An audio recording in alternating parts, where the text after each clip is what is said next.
Welcome to today's edition of LendTech Briefing. Pamela Herman here, VP of Marketing for Mortgage Cadence. We are here at the next mortgage conference. I'm here with Jacob Gaffney, Editor-in-Chief of HousingWire. It is a great honor to have you sitting right next to me. The honor's all mine. I understand you have an IMDb. I do. I was not expecting to open with that. Kick off. I am. I'm a former professional film and television actor. Really? So yes, I am. Let's do that together okay. in syncopation. Ready? Okay. 1, 2, 3. I had my Vogue finger at the end. I hope that's okay. It was improv. I actually have 2 degrees. I have a degree in drama and I have a degree in communications. So I started with the drama route first. When I lived abroad for a long time, I lived in England, and they need Americans to play American roles, right?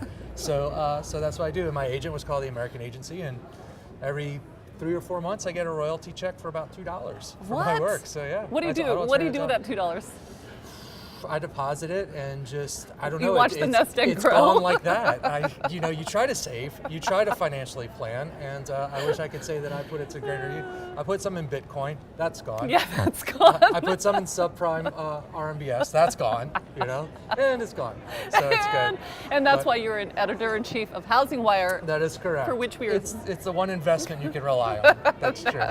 We're all going to read. We all want to learn. That's true. So what was your interest in mortgage and the whole housing industry? So it was interesting because I started covering securitization over for Source Media, which is a kind of a competitor now. But that's fine, the more the merrier. And I started covering securitization in London.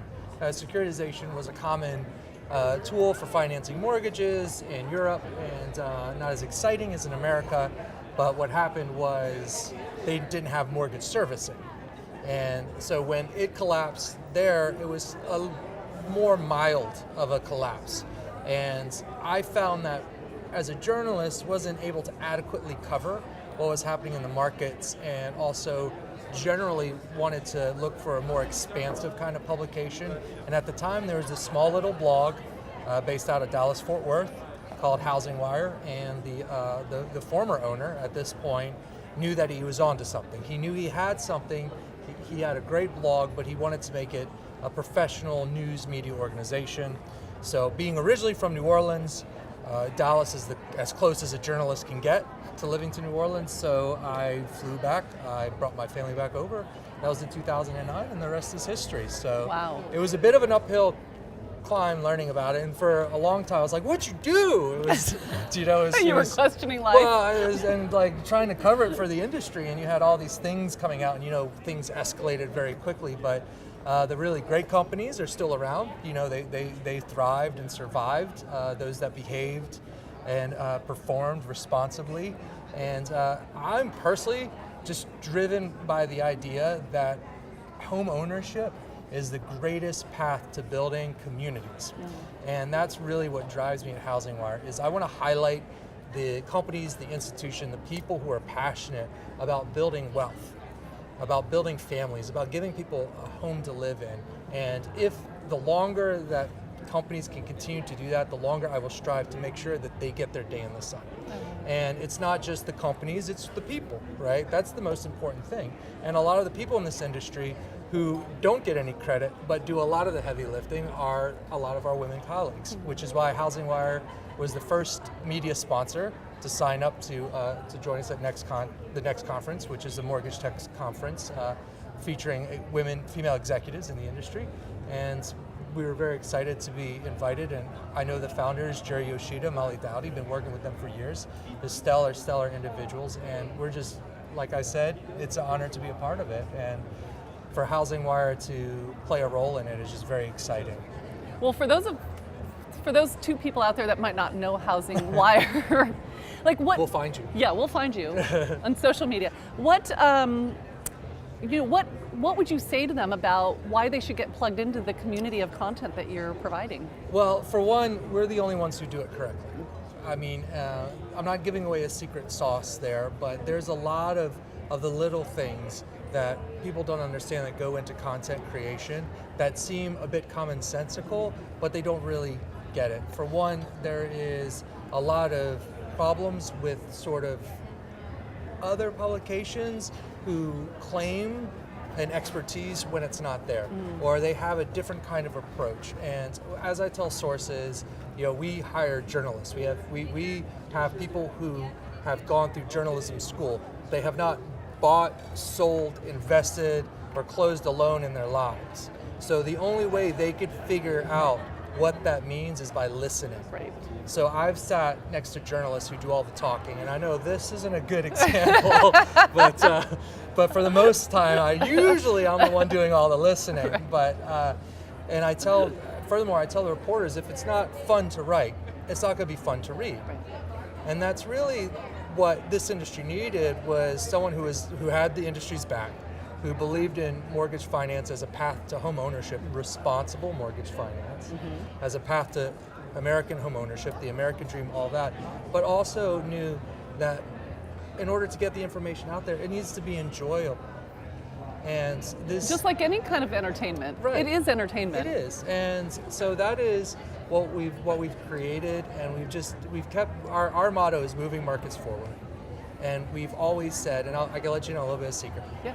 Okay. I'm evolved. You'll be the first person to hear this outside of my department. Okay. So a lot of people want to know the secret sauce to the HousingWire editorial model, and I will tell you that rule number one is that we do not knowingly write content that would be damaging to a business. So we never knowingly write content that would be damaging to a business. That's rule number one. There's only one other rule, and that's rule number two. And that is, unless that company is engaged in a practice that is damaging the mortgage industry. So it's like the rules of Fight Club, right. but for mortgage financing. Right. And each and every one of my reporters that have come and gone through the years, of which there have been many, and they've gone on to great careers, they've gone on to great publications. And I'm always the first to say, go out there and get that job, get what you want. We've had them go to the Politico, we've had them go to ProPublica, we've had them go all sorts of places. It's been just so exciting to see these journalists grow. And what's always nice is they come back to Dallas, Texas. And so I ran into one actually in Frisco, and he started as an intern for us, and he remembers that. He remembers those tool rules, and he's been applying them this whole time. And it's interesting because I see these people randomly in the streets, people who started their careers at HousingWire, and they go, it's always funny because they always go, "Do you remember me?" And I'm like, how could I forget? Of course, yeah. How could I forget? So HousingWire would have never made it where we are today without all of the people who have helped us through these years. And we're grateful, and a lot of it has to do with that, just what I would call responsible journalism. It's like we're not out to this, there's an article out there just today blaming securitization for the housing crisis, and that's a Bloomberg article, and that's just not the coverage. It's not, but from our standpoint, it's not considered accurate, it's not considered fair.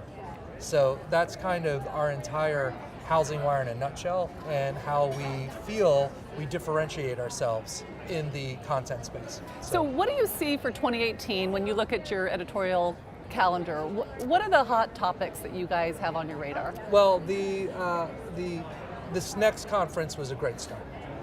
And it's a great example about where businesses would do right by really focusing on the people aspect. People are everything, and it's not just a talking point anymore. You have to really believe it, you have to live it. So a lot of the progress at HousingWire was slowed because of cultural problems within the company. So, yeah, and we see it at other companies too. We see levels of, there's brand confidence, and there's liking where you work, but then there's brand narcissism. And that is thinking your company is so much better than the people who are working for it, when it's not true. It's really not. Your people are your most important asset, and you have to embrace. So what do I see for 2018 is I see a reversal on the lending side of a lot of the lenders who try to stifle social media posting by their LOs. Right now we know there are regulations that this may sound like an advertising kind of thing, and there are things that prevent them. But for the most part, I think the smart lenders are going to tell their people, go ahead, go on Instagram and tag our company. go on Facebook and tag our company. The way the social media algorithms are working, if you, as head of marketing, go and post on Mortgage Cadence LinkedIn page, it could be the greatest thing in the world. They're going to suppress it. Right. It gets nowhere because Right. you're a publisher just like we are. It goes nowhere. But if your people do it and they tag other people in it, then the message suddenly begins to connect Yes. and go through. Yes. And the thing is that, as you know, your message has to be sincere. Because if it's not sincere, the downside is you get called on it. Right. And we've already had on Twitter people saying that's the worst headline of the year. We're not even 3 days in. It's like, guys, Happy New Year. Yeah, Give us a break, exactly. okay? We're not Yes. perfect. We're human. So there is a downside. You are not immune to criticism. So you should not be afraid to confront it. Right. You have to be engaged. Especially, we have 78 million millennials who need mortgages. Right? Let your LOs talk on social media. Yes. You agree with me? 100%. Yeah. It's the So- only. It's not the only. It's the fastest way to reach your very hopefully targeted audience of people that you want to have a conversation with. I think it's a waste and a fear-based reaction Yes. to something that they might not fully understand. It is. I get the compliance part of it and why financial services as an industry is very skittish about it. But I think education is how you get through it and put some parameters around it and some do's and don'ts and then let your people just be them and be authentic. I think in 2018, a lot of the institutional legacy thinking, let's call it legacy thinking, let's put it in the past, okay, starting today. So in the past, I think a lot of institutions felt that if we can control when the message gets out there first, well, we control the message. Right. That is not true. The last thing you want to do is be the initiator of the message, because people's cynicism instantly make them think that it's not that big of a deal. What you really want to be is on that mid to later stage point of spreading the message. That's where you want your strategy at. So you should let your LOs go out to the beach, take a photo wearing your Mortgage Cadence cap, look at me, on PTO for Mortgage Cadence, loving the beach, hashtag love where I work. Let that get out there, let that message get out there and say, hey, we love you too, but don't worry, your job's waiting for you, LOL. Yes. And that level of brand awareness is pure gold. Well, it helps. It's free. It's free, and It's it helps free. communicate a culture, and that draws Right. more better people. It's a win all the way around. Or you could spend a week sitting there putting together the best press release, Yeah. putting your blood, sweat, and tears into it, and then you'll send it over to the news desk, such as mine. And if we're swamped, we won't get to it. And you don't know what our schedule's like. We don't know what your schedule's like. You're relying on so many elements just to control that initial release. You're going to embargo it at 5:30, and thinking that my reporter is going to write it up at 10 p.m. Right. What they're going to do is they're going to move on to the next thing and move on to the next thing that drives them. So a lot of the things that some people don't understand in the way that they hire the newsroom hierarchy, we've shifted up a bunch. Is I'm the editor-in-chief, right? I'm not in charge. Right. My reporters are in charge. I work for my reporters, not the other way around. Because They have if their I sit boots on there, the street, and they're ones hunting out the stories that are relevant. yeah, you had one of the finest marketing departments in the industry. What good would it be if you walked in, threw your coat on the table and said, you do this, you do that, you do that. They'll do it, Right. but they won't like it. Right. And that's going to be in the message. Right. I completely agree with your leadership style. It's very refreshing to see because, again, most people hold control very tightly because Right. of that fear thing. It So is- letting them do their job. It is learning to let go. Yeah. It's not instinctual. Yeah. Being a publisher, I've always wanted to control the message. I've always said, wait, I've got to review that article. They're like, it's 200 words and it's news. Like, no. And that was 5 or 6 years ago. So if I can change, having spent 20 years in journalism, right, and being on both ends of it, a lot of people walk into work one day and said, well, I was tortured as an intern, so I'm going to torture you. Right. And it's just, you can't It's do that. illogical. They see through it, Yeah. for one. We like to make fun of millennials. We like to say they prefer losing friends than losing Wi-Fi, right? And I had not heard that. I just made it up earlier today. I didn't think I'd get to use it so soon. That's the thing. I am here to support you. That's so great. Thank you. You can have it. You can have it. Use it. Everyone, use it. It's yours. It's out there. I can only control it. It's been launched. I can only hope to control it For now. down the line. But we can readjust the Wikipedia page later. Absolutely. I'll update it for We're you going to later. change a lot on Wikipedia later, come to think of it. But I think you understand what we're saying. In 2018, lenders need to let go. They just need to let go and let their people lend. Because if you're out there, okay, and we'll use our mortgage cadence on the beach. I like it. Is that okay? I love All it. right. I'm there. So you got a nice millennial on the beach kicking it with their little dog and the mortgage cadence hat, and they take an Instagram photo, right? And someone's researching. Even if I was looking for a source to talk about, and I saw your person with the mortgage cadence hat, I'd be like, oh, that's interesting. That would stick with me. I like that. And I would wonder who that is, and I would wonder why they like their company so much that they're connecting themselves to it on their personal Instagram. Right. But on their time off. Right. And how exactly? And then if we extrapolate that further to the lending world, right? The big brands don't carry the same amount of gravitas among millennials. They're no likely to walk into a Wells Fargo branch to get a mortgage than they are JP Mortgage. Right. But where are they searching? And where does that search begin? Right. It begins online on their phone. Right. Which is rubbing shoulders with the social media platforms. So if they happen to be in the market for a home and they're on Twitter and they see someone talking about, I love working for so-and-so lender, I won't name any, Yeah. right? Because they're also sensitive, which is why we're trying to reverse it. And they see that type of platform, then they connect it. Yes. They look it up. And of course, for 2018, that lender needs to have a completely online Right. mortgage process. Absolutely. And it's just, and that's the way business is going to be done. So will you guys be able to help through indoctrination of new ideas as to how to embrace technology, keep that personalization that we started this conversation with, saying it's critical. Personalization through technology is really the secret sauce, and the ones that do it right, they Yes. really take the lion's share. We do try. There are still so many naysayers. It could be kind of hard to believe. Interesting. And the way I will kind of, instead of cursing the darkness, I'll just light a candle. And I will tell you that having access to the people who are reviewing the HousingWire website information, I can say distinctively that several Silicon Valley players are looking heavily into researching the mortgage lending space. So how that may reveal itself, we don't know.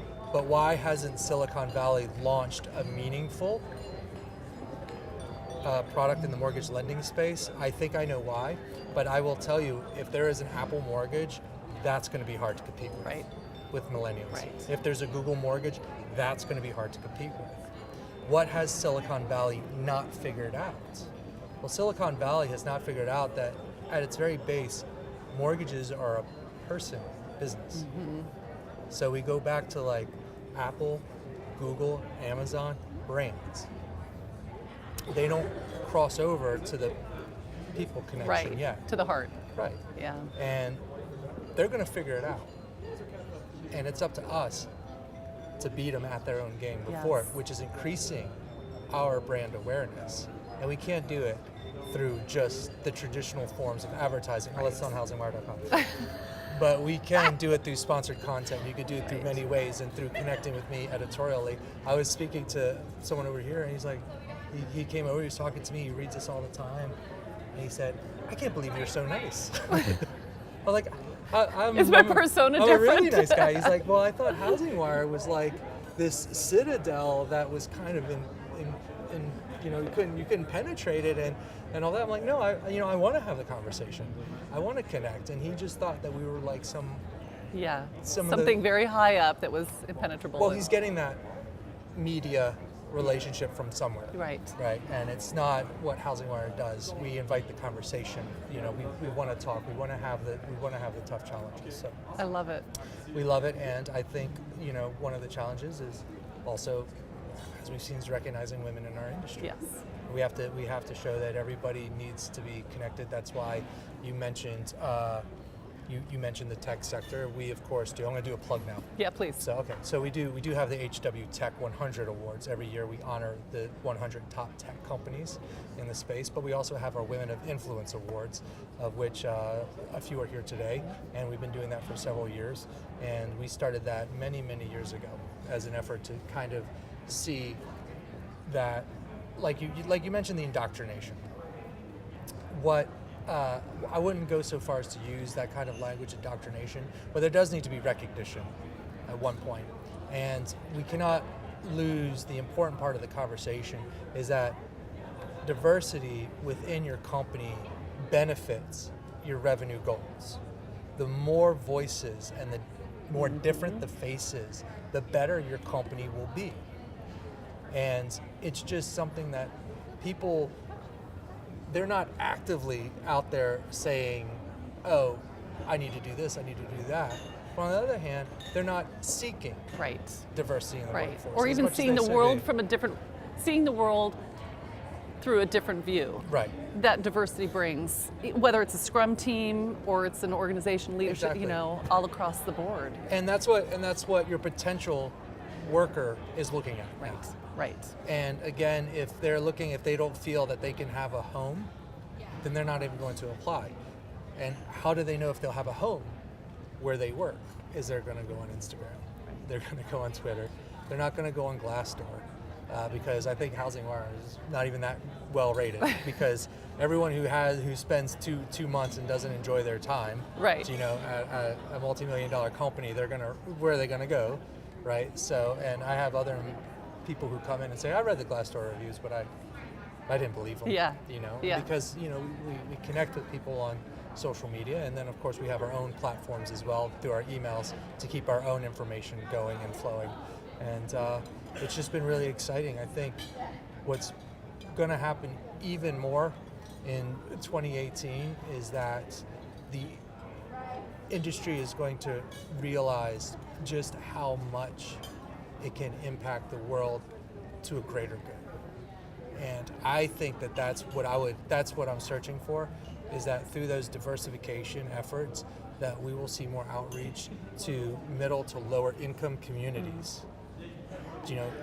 People who are just probably facing so many uphill struggles and need a helping hand. And that's, single mothers, all those areas of, just to get them a foothold, to get them in their home.